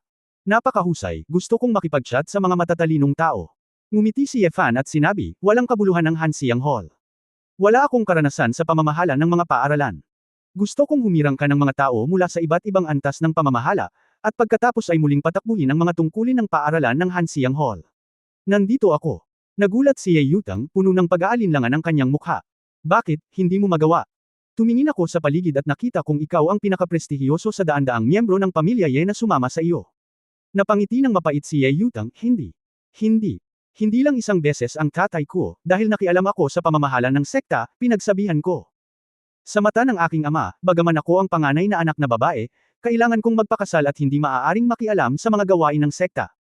Ang Hansiang Pavilion ay ibibigay sa iyo. Nag-aalala sila na aagawin ko ang kapangyarihan, kaya hinimok nila akong magpakasal. Ngayon, hiniling sa akin ng may-ari ng pavilion na kontrolin ang appointment at pagtanggal ng mga tauhan. Medyo emosyonal ako. Nagkibit-balikat si Yefan, sa totoo lang, pupunta ako sa Bamon maya-maya, at wala akong oras para pamahalaan ang mga ito, ngunit sana ay umunlad ang Hansiang Hall. Kung magiging maayos ang Hansiang Pavilion, ikaw at ang iyong mga inapo ay magiging ligtas. Kung hindi, kahit na wala na ang tribo ng Gangshuo, papatayin ka ng ibang mga tribo sa madaling panahon. Mukhang seryoso si Ye Yuteng, oo. Gagawin ko ang lahat ng makakaya ko. Tawagin mo ako sa aking pangalan, masyado kang magalang sa akin, at ito ay magiging sanhi ng hindi pagkakaunawaan ng iba. Okay. Tapos tatawagan kitang Guhan. Tumango si Yefan, eldest sister, kahit na gusto kong ipaubaya sa iyo ang karamihan sa martial arts, gusto ko pa ring marinig ang tungkol sa iyong mga ideya sa pamamahala. Pag-usapan natin ito. Sa pagkakataong ito, halos mabura ang Hansiang Pavilion, bakit? Sinabi ni Ye Yutang na may mapait na ekspresyon, kung gusto mong sabihin ko, ang pinakamalaking kapintasan ng tatay ko ay Quanren. Narito ang tribo ng Gangshu. Ang insidenteng ito ay malinaw na banta sa pagpapalaki ng mga tigre. Sa katunayan, 100 taon na ang nakalipas, pinayuhan ko ang aking ama. Ngunit noong panahong iyon, ang orihinal na mga salita ng aking ama ay, kung nasa iyo ang tamang paraan, tutulungan mo ang mahihirap kung wala kang tamang paraan. Naniniwala ang aking ama na bagamat mabilis na umuunlad ang tribo ng Gangshu, hindi pa rin ito sikat, at ang kabuuang lakas nito ay hindi maihahambing sa Hansiang Pavilion. Ngunit sa aking pananaw, kung ang tribo ay naglunsad ng isang hamon sa sekta, alin ang talagang bubuo hanggang sa ito ay mas malakas kaysa sa sekta bago kumilos. Masyado pa ring idealistic ang tatay ko. Bilang isang tribo, huwag maglakas loob na mag-isip ng masama. Bahagyang tumango si Yefan, pagkatapos ay sasabihin mo, ano ang problemang kailangang lutisin kaagad ng Hansiang Pavilion. Sa tingin ko, ang pinakamahalagang bagay sa Hansiang Pavilion ngayon ay hindi ang rebuilding, ngunit mag-ingat sa susunod na krisis. Anong ibig mong sabihin? Nakangiting tanong ni Yefan. Kahit na wala na ang tribo ng Gangshu, umaasa ang Hansiang Pavilion sa amin, ang pamilyang Ye na pansamantalang bumalik, na hindi gaanong makapangyarihan kaysa sa maraming malalaking tribo. Sa pagkakataong ito sa likod ng mga eksena upang tulungan ang tribo ng Gangshu, ito ay ang pangkat ng Yulang, maaari nilang ganap na paalisan ng isa pang tribo at maglunsad ng hamon sa sekta. Sa oras na iyon, ang ating Hansiang Pavilion ay muling magkakaroon ng krisis. Sa makatuwid, ang ating pangunahing prioridad ngayon ay upang maiwasan ang lihim na pakikialam ng pangkat ng Yulang. Kapag hindi tayo makikitungo sa Royal Spirit ay talagang magiging ligtas tayo. Napangiti si Yefan na may kasiyahan, hindi ako nagkakamali, napakaangkop mo para sa pamamahala ng Hansiang Pavilion. Aking lutisin ang problema ng Royal Spirit Sect, hindi mo kailangang mag-alala tungkol dito, itayo mo lamang ito. Guhan, ano ang gagawin mo? Nag-aalalang tanong ni Ye Yutang. Una sa lahat, ngumiti ng masama si Yefan, kailangan kong magpadala ng regalo kay Yulang. Kabanata 3219 na Sword God is Dead. Kasabay nito, ang Zhangfeng Sword Pavilion. Shenluo, gaya ng sinabi ko kanina, ikaw at ako ay nakatadhana na maging isang natural na mag-asawa. Bukas, ikaw ang magiging daos na kasama ko kay Jiang Chengfeng. Sa Shenluo Cliff, si Jiang Chengfeng ay nakaupo sa stone table, umiinom kasama si Bai Shenluo. Sa pagtingin sa nakamamanghang mukha ng babaeng nasa harapan niya, naramdaman ni Jiang Chengfeng ang pagmamalaki sa simoy ng tagsibol. Sa nakalipas na ilang daang taon, hindi niya alam kung ilang beses, dahil sa pag-iisip sa mukha at perpektong figurang ito, halos mapunta siya sa paraan ng demonyo sa kanyang paglilinang. Sa kabutihang palad, ang pagsusumikap ay nagbubunga. Pagkatapos bukas, sa kanya na lang ang babaeng ito. Matitikman niya ang lahat ng bagay tungkol sa babaeng ito ng kusa. Hindi mo ako kasama sa tao, kahit pumunta ka sa simbahan para pakasalan ka, napipilitan ka lang. Upang maprotektahan ang sekta, binawi ni Bai Zhongkang ang buhay ng kanyang anak na si Bai Jingming at Xiaoju upang pilitin si Bai Chenluo. Ang dalawang taong ito ang pinakamalapit kay Bai Chenluo. Kahit na nag-aatubili si Bai Chenluo, maaari lamang siyang pumayag na magpakasal muli. Alam kong marami kang hindi kasiyahan sa akin ngayon. Pero pagkatapos bukas, kapag naging babae ka na, sa paglipas ng panahon, malalaman mo kung gaano ako kagaling. Shenluo, mayroon akong hindi mabilang na taon para maghintay para sa iyo.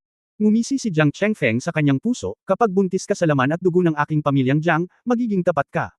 Sa oras na ito, ang balita ay nagmula kay Yufo. Kinuha ni Jiang Chengfeng ang Jade Talisman, at sumagot ang banal na sentido. Young Master, ang buong tribo ng Gangshu ay nalipol na. Ano? Ang ekspresyon ni Jiang Chengfeng ay lubhang nagbago. Bagamat hindi narinig ni Bai Chenluo ang balita ng Jade Talisman, may bakas ng pag-iisip sa kanyang mga mata. Paano ito posible? Totoo, ang Gangshu Shuangbi at ang isang grupo ng mga direktang inapo ay inalis na lahat, at sila ay ipinadala sa Red Chamber. Sila ay pinahiya. Nasaan ang aking pangatlong lolo? Elder Jiang. Walang balita, hindi ko alam. Buhay at kamatayan. Paano ito nangyari? Hindi ba nawasak ang Hansiang Pavilion? Narinig ko na ang banal na kawal ni Ye Guhan ay bumaba mula sa langit, at hindi ko alam kung ito ay totoo o hindi, lahat ng ito ay usap-usapan pa rin. Yung tanga. Nasa foundation building stage na siya, imposible. Ang lakas niya, kailangan pa bang sumali sa pamilya? Pareho ang iniisip ng mga nasasakupan ko, hindi common sense. Siguro may iba pang eksperto na lihim na tumutulong kay Han Xiang. Hall. Malungkot ang mga mata ni Jiang Chengfeng, at gusto niyang durugan ang mahirap na lalaki sa 10,000 piraso. Posibleng siya ay nagpanggap na si Ye Guhan, nagbalat kayo, at tinakpan ang kanyang tunay na pagkatao. Pumunta at alamin. Tulad ng iniutos. Natapos ang komunikasyon. Nagtanong si Bai Chenluo, ano ang nangyari? Anyway, kahit anong mangyari, hindi magbabago, bukas na lang kayo magpakasal. Itinaas ni Jiang Chengfeng ang kanyang ulo at ininom ang alak. Ang RK na kaharian. Pagkatapos ng digmaan, ang sigla ng panig ng tao ay lubhang napinsala, at ang Diyos ng Espada ay, nawala. Ngunit dahil sa dakilang kapangyarihan ni Sanjo, lahat ng partido ay hindi nang ahas na lumapit at samantalahin ang apoy. Ang mekanikal na templo ay higit na itinayong muli. Sina Shi Lanyu, Wu Yeshu at iba pang mga batang babae ay naghahanap ng mga pahiwatig tungkol sa Interstellar Teleportation Array. Sina Su Qingzhou, Chu Yunyao at iba pang kababaihan ang kinuha ang lugar na ito bilang pansamantalang tirahan. Ginugol ni Xiao Ziner, Sali Ye, at Feng Qinglan ang karamihan ng kanilang oras sa pagpapahusay ng kanilang lakas sa pakikipaglaban. Bilang karagdagan sa pagtiyak na ang mga kababaihan ay hindi mahuhuli sa kanilang paglilinang, hinahati din ng mga kababaihan ang kanilang trabaho, nangongolekta ng mga pahiwatig at sinusuri ang iba't ibang katalinuhan. Sinubukan kong makipag-ugnayan kay Ye Fan sa lalong madaling panahon. Dahil alam ng lahat na mas matagal ang oras ng paghihiwalay, mas magiging hindi matatag ang mga salik. Lola, makakain ka na rin. Ang sweet nito. Isang tindahan ng dessert na matatagpuan sa Mechanical God Realm. Tumikim si Tuan Chuan ng isang malaking plato ng dessert na may kutsara, sa tabi ng magiliw na nakangiting si Nihuyo. Humiga si Manto sa tabi niya at humikab, parang hindi niya maintindihan kung ano ang masarap sa dessert. Masyadong abala si Su Qingzhou para alagaan ang kanyang anak, kaya kinailangan niyang hilingin kay Nihuyo, ang lola, na lumapit para tumulong sa pag-aalaga sa bata. Gusto talaga silang kunin ni Ye Wangto at ng kanyang asawa, ngunit dahil ang pangalawang manugang na si Ji Wenyu ay nagsilang ng isang pares ng kambal na sanggol, ang mga nakababata na lang muna ang kanilang maaalagaan. Ang galing talaga ni Tuan Tuan, ibinuka ni Nihuyo ang kanyang bibig at kumagat, hinimas ang ulo ng kanyang apo. Lola, nasa panganib ba ang aking ama? Ang iyong ama ay napakalakas, at siya ay magiging maayos. Siya ay abala lamang sa labas at hindi makabalik pansamantala. Oh, hindi na nagtanong pa si Tuan Chuan. Sa sandaling ito, biglang naramdaman ni Nihuyo na may mali. Isang madilim na puwersa ang mabilis na papalapit. Xiao Jin. Binuhat ni Nihuyo ang kanyang apo at tinawag si Xiao Jin na nakatayo sa malapit. Malinaw din itong naramdaman ni Xiao Jin, at wala siyang pakialam sa 5 plato ng dessert na hindi pa nakakain sa harap niya, at isa-isang lumipad pababa mula sa bubong. Isang ulap ng dark magic ang lumitaw sa dessert shop. Sa puyaw ng tubig, nakaunat ang isang pitch black magic claw. Umuungol. Gitling. Walang pakialam si Xiao Jin na maraming dumadaan sa paligid, at iniluwa ang isang subo ng longyan. Ang mga itim na kuko ay gumawa ng zizi na tunog at lumiit pabalik. Ngunit mabilis, nagdilim ang buong paligid. Ang lupa ay nagsimulang maging isang itim na kumunoy, at hindi ko makita ang aking mga daliri. Matanda, ito ang Dark Magic God. Hindi pwedeng patayin ang lalaking ito. Ilalabas kita. Yayakapin kita. Namutla si Nihuyo, at may bola, ibinagsak ang sarili sa likod ni Xiao Jin. Pinilit ni Xiao Jin ang pagsingil, at si Longyan ay nasusunog, nagmamadaling lumabas sa madilim na paligid. Gayunpaman, may biglang ilaw sa likod. Sa sandaling nagmamadaling lumabas, direktang hinihigop ng Dark Magic God ang apo at apo ni Nihuyo sa madilim na espasyo. Ang munting gininto ang ulo ng dragon ay malapit ng sumabog. Isang bagay ang nakaligtaan nito, hindi sapat ang lakas ni Nihuyo. Kung alam ko ng mas maaga, mas mabuting ilagay sa bibig nila ang mga lolo't lola at apo. Hindi nagmamadali si Manto, naging malaki ang kanyang katawan, at naging anyo siya ng mythical beast na si Luwu, baliw na humihinga ng apoy, ngunit hindi niya kayang saktan ng Dark Magic God. Mukhang patay na talaga ang Sword God, at hindi siya kayang alagaan ng kanyang ina. Kadiliman. Isa kang Dharma God, isang makapangyarihang tao na sikat sa mahabang panahon, paano mo maaaresto ang mga babae at bata? Galit na galit si Xiao Jin. Stupid dragon, hindi mo sila mapoprotektahan sa sarili mo, nasa iyo pa rin ang mukha. Bumalik ka at sabihin sa mga babae ng Diyos ng Espada, kung gusto mong ibalik ang mga bata, ibigay ang Aufa God Realm sa Bendharma God. Ipahayag na ang Bendharma God ay ang Aufa God Realm ang tanging pinuno. Kapag tapos na ang mga bagay, ibabalik ng Diyos ng batas ang babaeng ito sa iyo. Ang madilim na batas ng Diyos ay nanunuya, mayroon itong batas na, kasuklam-suklam na sumpa, hindi ito natatakot na patayin, at maaari pa rin itong mabuhay muli. Hanggat may sapat na kapangyarihan ng pananampalataya, maaari itong mangibabaw sa isang panig. May ilaw na dumidiin sa kanya noon, pero ngayong patay na ang ilaw, hindi na siya natatakot kahit kanino. Sa halip na maging isang general ng demonyo sa unang kaharian, mas mabuting maging hari sa Arcane Realm. Hawak ni Nihuyo ang bola, nanginginig sa madilim na espasyo. Akala ko ay mayroong Xiaojin, at nasa Mechanical God Realm iyon, kaya dapat ay ligtas ito, ngunit hindi ko inaasahan na ganoon kabold ang Dark God. Ikaw. Nagnganga ang mga ngipin ni Little Jin, nawala sa kanya ang matandang babae at ang Little Master, paano niya ito haharapin kapag bumalik siya? Ngunit ang lalaki ng madilim na Diyos ay kilalang mahirap pakitunguhan, at hindi niya alam kung paano ito haharapin. Biglang, isang malabong gintong liwanag ang kumislap sa malayong kalangitan. Sa isang iglap, isang golden light na kutsilyo na lumipad ng libu-libong metro ang tumama sa madilim na hola. Ang layunin ng espada sa antas ng eroplano na puno ng pagkamangha at kapayapaan ay nagwasak sa madilim na enerhiyang ito. Naramdaman ni Niewuyo na lumuwag ang kanyang katawan, at nahulog ang mga bola sa kanyang mga braso. Ito ay, ayos ka lang ba? Isang lalaking nakasuot ng kulay abong balabal, medyo parang kasuotan ng monghe, ngunit mahaba ang buhok, ang lumitaw sa harap ni Niewuyo at Tuan Chuan, na may hawak na sayan na kawayan at kutsilyong kahoy. Ikaw Long Yuan. Natigilan si Niewuyo. Kabanata 3220 Walang Puso. Hindi na rin maalala ni Niewuyo kung gaano na niya katagal hindi nakita ang lalaking ito. Ito ay tulad ng isang walang hanggan. Bagamat alam kong ilang beses nang nakilala ni Ye Fan si Ye Long Yuan, may mga nangyari. Gayunpaman, sa puso ni Niewuyo, walang masyadong alon. I'm not curious, kaya hindi na ako nagtanong pa. Bakit ka dumating? Unang harapin ang Dark Magic God na ito, at pagkatapos ay sabihin sa iyo ng detalyado. Mukhang malungkot si Ye Long Yuan. Hindi nagtagal pagkatapos siya ay na-promote sa itaas na antas, kahit na ang cultivation base ay nagbukas na, mayroon pa ring malaking agwat sa pagitan niya at ng Dark Magic God. Ang kutsilyo ay ngayon lamang ay maaaring maghiwa sa hola, ngunit din dahil ang Dark Magic Diyos ay hindi masyadong seryoso. Kilala kita, ikaw ang biolohikal na ama ng Sword God.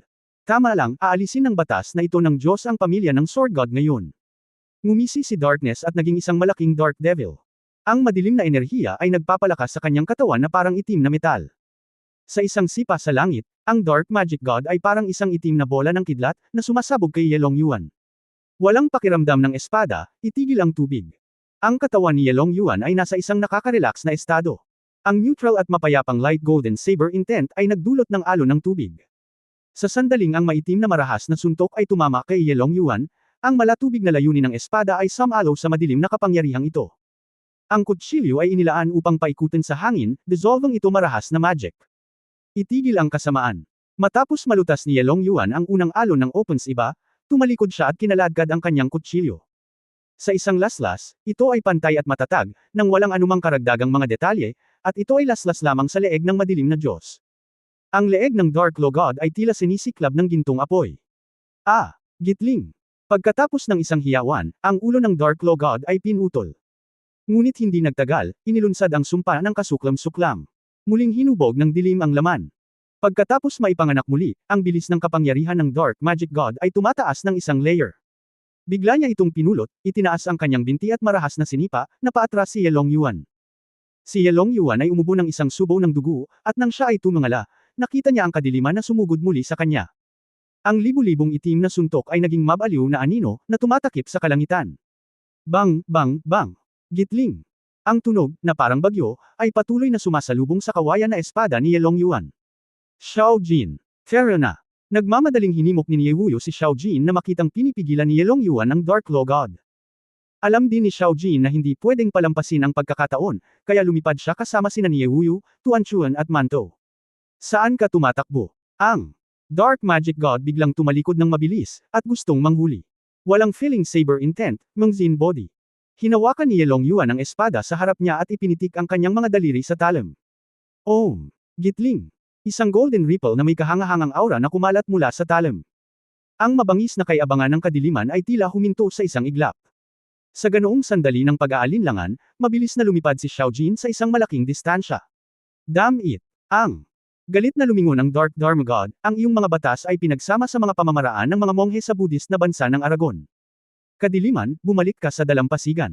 Matatag lang akong naniniwala sa Master ng Kadiliman, at hindi ako mapipigilan ng iyong sekta ng Budista. Ang madilim na enerhiya ng Dark Dharma God ay muling sumikat. Tinatakpan ng langit, ang langit ay itim. Natagpuan ni Ye Long Yuan na agad siyang pumasok sa isang mundo kung saan hindi niya makita ang kanyang mga daliri. Biglaan, isang krisis ang pumasok sa isip ko. Yumuko si Ye Long Yuan at umiwas sa isang itim na karit. Sa madilim na mundong ito, ang Diyos ng Kadiliman ay parang Diyos ng kamatayan, mabilis na tumatawid. Gawing itim na side ang iyong mga kamay, hinahabol ang iyong buhay na parang ipoypo. Si Yelong Yuan ay patuloy na umiiwas ng pabalik-balik, ngunit ang puwang sa kanyang paglilinang ay naging dahilan upang hindi siya makatakas mula sa madilim na espasyong ito. Bright Heart Body. Muling ipinakita ni Yelong Yuan ang kanyang sariling batas, na sinamahan ng layunin ng espada, mga pagsabog ng ginintoang alon, na pinakawalan sa kadiliman. Ngunit ang madilim na batas na Diyos ay gumawa na ng mga paghahanda at pilit na nilalabanan ito sa kanyang cultivation base, at hindi siya gaanong naapektuhan. Ha. Kahit na ikaw ang biological na ama ng Sword God, ikaw ay heavenly sword intent lamang. Kahit na ang iyong mga batas ay maaaring pigilan ang Dharma God na ito ng kaunti, ngunit sa iyong paglilinang, ito ay malayo pa rin. Ikaw. Ilang tunog lang ang naririnig. Maraming madugong butas ang lumitaw sa katawan ni Yelong Yuan. Isang malapit na tawag. Biglang nawala ang dilim. Sa harap ng Yelong Yuan, lumitaw ang isang walang laman na kalye. Ito ay, "Oy, Senyor Ye, okay ka lang?" Isang lalaking nasa katanghaliang gulang na may magandang bihis na may nakakabigay puri ng ngiti ang lumabas sa hangin. Ikaw ay. Sa siyang, ang angkan ng Tengo, isa sa 10 Diyos sa Kyushu, ay ang pinagkakatiwalaan at pag-ibig ng Panginoong Sword God. Parang isang pamilya. Naglabas si Jiang He ng hilang elixir at ibinigay ito. Lao Ye, inumin mo itong gamot na tableta para alisin ang dark magic power sa iyong katawan, kung hindi ay mahirap gumaling ang sugat. Nagmamadaling iniyuko ni Yelong Yuan ang kanyang mga kamay at sinabi, "Kaya si kapatid na Jiang. Narinig ko ang iyong mga gawa, kaya huwag masyadong magalang, ako ay isang junior. Hindi, ikaw ang biolohikal na ama ng Sword God, hindi ako mangangahas." Jiang. Iwinagayway ang kanyang kamay. Kung gayon, tawagin mo na lang akong Long Yuan. Ayos lang, Kuya Long Yuan, nakangiting sabi ni Jiang Hehe. Hindi ko kailangan ng tableta ng gamot, kaya kung gumaling. Itinulak ni Yelong Yuan ang medicinal pill, isang maputlang gininto ang halo ang lumitaw sa kanyang katawan, at ang dark magic power ay naging black gas at sumanga. Kuya Jiang, bakit ka nandito? Siyempre, ang Misu Chingzo ko, ang nagpa-ambush sa akin dito ng maaga. Kaya lang hindi ako nagkaroon ng magandang pagkakataon. Salamat kay Brother Long Yuan sa pagpigil sa dilim na ito, matagumpay ko siyang nakukulong sa aking mirage, sa isang iglap. Si Su Qingzhou ay naghihintay para sa kuneho. Nagulat si Yelong Yuan. Oo, ang Dark Magic God na ito ay palaging umiral, na makakaapekto sa paghahanap natin kay Lord Sword God, kaya matagal na siyang inayos ni Miss Su. Jiang. Sabi ng masakit ang ulo, kaya lang. Kahit ikinulong ko siya, hindi ko siya kayang talunin o patayin. Siguro, may paraan ako. Nag-isip sandali si Yelong Yuan. Talaga, tuwang-tuwa si Jiang. Ang aking walang pakiramdam, na batas, na sinamahan ng Buddhist denunciation, ay nagbibigay pansin sa kadalisayan ng 6 na organo ng pandama at nagpapalaya mula sa reinkarnasyon. Noong lumaban ako sa madilim na Diyos ng batas ngayon, nakita ko ang kanyang batas, na tila puno ng lahat ng uri ng sama ng loob, sakit, gulo. Dahil ito ay sobrang dilim at nakapanlulumo, ang aking walang pakiramdam na layunin ng saber ay nagkaroon ng pagpapadalisay, na epekto sa kanya. Naisip ito ni Yelong Yuan. Tama. Si Jiang Yi ay pumalakpak, ang kanyang batas ay tinatawag na ang sumpa ng kasuklam-suklam. Hindi. Kahit paano ka mamatay, mas lumalakas ka, ngunit magiging hindi makatwiran na halimaw. Pagkatapos lamang ng isang tiyak na yugto ng panahon, saka lamang siya dahan-daang magkakaroon ng kamalayan, ngunit ito ay katumbas ng pagkahulog sa isang masakit na siklo ng reinkarnasyon. Kaya, kung gayon ang pagpatay sa kanya ay ang pagpapakawala sa kanya ng lahat at kusang loob na alisin ang pagdurusa ng muling pagkakatawang tao. Napabuntong hininga si Yelong Yuan at pinagsalikop ang kanyang mga kamay, Amitabha, tila ang pagkikita sa kanya ay isa ring kapalaran ng Buddha. Amitabha, pakiusap ding hilingin kay kapatid na Long Yuan na ipakita ang kanyang lakas, nako, ang lakas ni Buddha. Jiang, mukhang umaasam. Pagtatapos ng kabanatang ito. For more updates, click on